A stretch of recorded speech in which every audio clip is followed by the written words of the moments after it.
morning, this is Melissa with the Stock Swoosh, LLC, period. I am here tonight. My name is Melissa Armo, and I thought I would do a market review for you. Boy, this was a rough couple days trading for anyone that was trading this week, whether you were a day trader, a swing trader, a core trader. Unless you had something good and specific to do, it was a tough call for the market because the last 2 days the market hasn't really shown its hand. The call even for Wednesday, I called the market correctly in my trading room, but I got to be honest, it was on instinct, pure instinct really, because based on technical analysis, the market did a daily sell setup on Wednesday and should have followed through, but my gut said we weren't going to. Now I'm going to go over this play-by-play since we've been going up since this drop. This is a chart of the Qs, and we've been falling in pretty much since the end of September. Nice drop down here all the way into 2 solid months, into November 16th. And every time we dropped, we rallied and did another daily sell setup. Look how nice these are. Just beautiful. Here's a daily sell setup. Here's a daily sell setup. Here's another daily sell setup. Just kept going lower here. Here's another one. How many is that actually? 1, 2, 3, 4, 5, 6. There were 6 sell setups in the market in 2 months. So we really just kept dropping. And every time we rallied, we did another sell setup. But obviously at some point, we have to rally back into some level of resistance. The market doesn't go down a straight line forever, just like things don't go up in a straight line forever. And although I thought we'd hold in here, I really thought we would, once we gapped down this day here on the 7th, it was clear that we weren't going to, because this is actually a bearish gap that you could have played. So here we are. We ran down into here, which was only a fall into another support area in the market. It was a pretty harsh one that happened quickly, though. I will say that. If you look at this, this is really coming down in a nice hard angle, and it's not like a normal rally and then a pull-in. Like, this is a pretty hard angle for the market to have dropped like this. I mean, if you squish it like this, and the more you squish it, you can actually see how hard the fall was. So we have to rally up at some point. The market did a gap up and sat snug here on the 8th, on the 19th, and then did a push up to the 200. Now, here was this week. This was the 27th, which was Tuesday. The market triggered in the gap when it opened at 64.66 into the sell setup. I was watching this pre-market. It was trading like around here. It was gapping down. I said, oh, we're doing a daily sell setup today. But something happened, and it was just one of these things. And again, this is experience. This is experience not only in chart reading, but just trading and knowing how the market works, that I knew we were going to fake out. I knew it was a fake out. I knew we weren't going to really follow through in the sell setup. I knew it was a fake out. I didn't know if we were going to follow through in the sell setup for one day and then flip around and rally up. But then, like, towards the open, I kind of felt that we were going to fake out on the day, and I called it in my trading room. So what happened is we fell in, held, and then bounced immediately. And this was the biggest green day we actually had this whole week. It was a good day for longs. It was not a good day for shorts. This whole week was not a good day for shorts. Wednesday, Thursday, Friday, a lot of bearish gaps failed, and I'll go over those in some other videos. But I just want to talk here about the market. Then we gapped up on the 29th. We didn't really go anywhere here. I thought we'd go up to the 50 and hold there at the most. We didn't even get there actually on Thursday. So fine. I felt that we would not really do much of anything today because it was Friday. There was a lot of low volume in the market. And also the market's like in a rest period, like waiting. It's just waiting here. You can kind of tell that it's just waiting. It's not really doing much.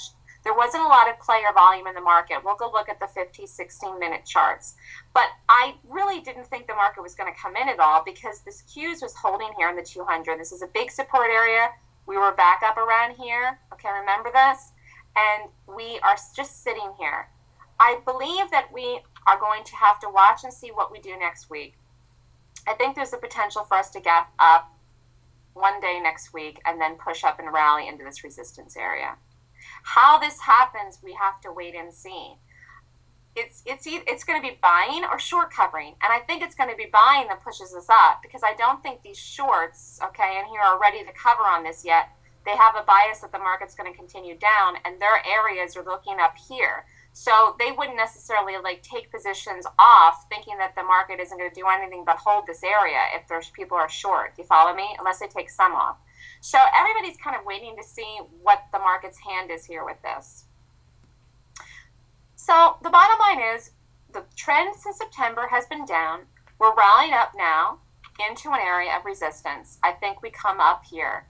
I think we come up there before the end of the year, quite frankly. I don't think that's unrealistic at all. How we get there, though, is a different story. If we get there at a steady pace or if we just zoop up there, I really don't know. We have to wait and see. Just because we did a failed sell setup here, it's not the end of the world for the bears, okay? It's just that we ran too hard and we have to rally now. That's all. This wasn't a time now for us to continue lower. It would have been really weak for the market to do that. It would have been hard to think that the market can make it back up here, actually, if we would have done that. I'd prefer to see the market retest this area up here and come in again. Or even here. If we retest this area here, now I'm seeing this. Let me just look at this a little better here. If we retest 67.45, 67.50, and we do not retest up here, which is the most likely area, we are very weak. We are very weak then if we do that. If we do this and do a daily setup here and continue lower, we are very weak. I'm seeing this now here. I'm just looking at this. This might be a possibility, but we have to see. We have to play it out. Let's look at the 60-minute. Actually, let's look at the 15 first. This has been the trading range of the market. Look at this for the last 2 days. Look at this. What do you do with this? Nothing. You can't get any read or any help from any play in the market at all here. Forget about it. If you didn't have a specific play to do, if you were waiting or wanting on the market to do anything, if your strategy depends on the market, you're having a tough time the last 2 days. You're having a tough time in here, unless you were long, really, or had some special short. So this is the time of the year, okay? It's December. Earnings season is basically done, and you play special things. And when the market doesn't do anything, you back off. In fact, I'm sure there's going to be days in the trading room between now and the end of the year where I'm going to tell people there's nothing to do. And we will look and find something to do. And if we find something to do, we'll do it. If we don't, we don't. This is just the time of the year. When the market gapped up here on the 23rd, the low here was 64.25. We rallied up, and we rallied all the way up then. This is a 60-minute chart in the 27th. Then we came in, even on this gap down, this is the day that I was talking about where we gapped down and then we rallied up. Look at where we touched in here, 64.25, 64.25. There it is. This is exact numbers here. You don't get any more perfect than that. 60-minute chart of the market. Even when we gapped down here, we went down, tried to go down, couldn't, and came up and did a bottoming tail with a green head and rallied. That's another clue that I had also that we were going to fail in that sell setup. Okay, that was another clue because we touched to hit us on the penny. This is on the 28th. Remember, this is the day that I said right in here that I thought we were gonna fake out. This was the fake out. We touched that number to the penny, came in, and look at where it is right here on these two moving averages. Plus, it's to the penny. Do you see that? Okay, that's all it did. Let's look at the 5-minute and see how it bounced there. That was on the 28th.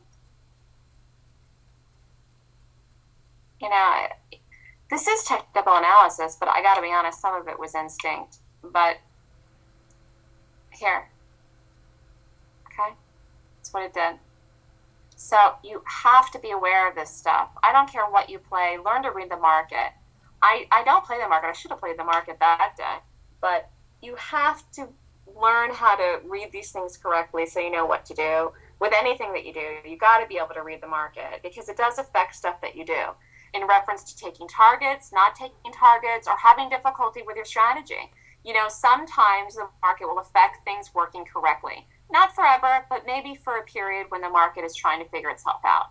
And the reason is because the big money that creates these moves in things that we play doesn't want to do anything right now. It's waiting, okay? And that's just the way that it is. This is what trading is. Sometimes you step aside and you just wait. There really wasn't a lot of opportunity to be making money this week.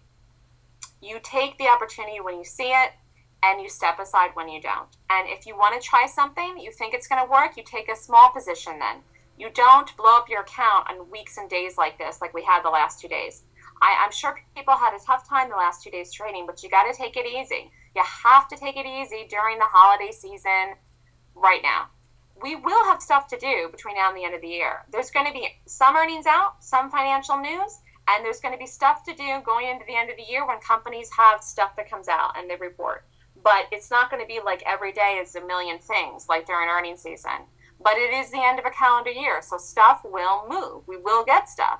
You just have to look for the special things that you do and play them out accordingly. And when the market's kind of waiting on itself, you got to be cautious. Caution is the key word here for today and yesterday. And this was a great call I made in here. I wish that everybody would have heard me say that in the morning before I did it, because it's like one of those things where I can see in a crystal ball. I didn't know it was going to hold this number here to the penny, but when it did it, it was just like so perfect. And you say, this, everything makes sense now. I mean, I love when everything makes sense. This is the reason I love technical analysis, right here, right there. Anyways, we're just going to watch for next week. I'd love to see us gap up here on Monday and rally up. And I'm going to be cautious now looking into this area that I just saw in here. Where was that? The 67.40.45, 67.50. This area I'm more concerned about now than this one up here. If we can't get over this area here, we are very bearish and we won't rally into the end of the year. We may fall in. So we have to really watch this area here. And we'll see where we go from there. This is Melissa with thestockswoosh.com. If you have any questions, please feel free to email me at melissa@thestockswoosh.com and have a great night.